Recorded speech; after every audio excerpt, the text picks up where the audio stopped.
Министерството за финансии не работи на прикројување на државната каса, но сепак анализира што ќе се прави со буџетот во наредниот период. Наспроти најавите на премиерот и на дел од министрите дека е можен ребаланс на средината на годината, министерот за финансии Тевдовски вели дека ребаланс нема да има, зашто приходите се собираат согласно проектираното за 2018 година. Во Македонија до сега, скоро секогаш имало ребаланс на буџетот и главно ребалансите се правеле бидејќи приходната страна не можела да ги поддржи трошењата. Ние во моментов имаме одлична реализација на приходите, значи апсолутно немаме таков проблем.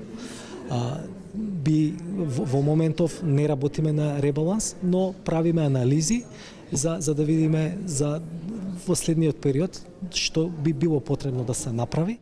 Според Тевдовски, освен со минималната реализација на капиталните инвестиции, сите останати економски параметри во првиот квартал се позитивни, вклучувајќи ги извозот и странските инвестиции. Министерот вели дека во вториот квартал годинава статистиките покажуваат и сериозен раст во градежништвото. Домашните компании изминатиот период беа воздржани од инвестиции поради политичката состојба, што е еден од негативните показатели во завршната сметка на буџетот за минатата година.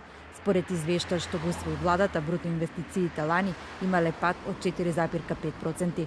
Тевдовски вели дека ваквата состојба ќе се подобри со поволни кредитни линии за поддршка на стопанството. Дополнително позитивно на економскиот раст, кој е проектиран на 3,2% за годинава, треба да влијае евентуалното членство на Македонија во НАТО.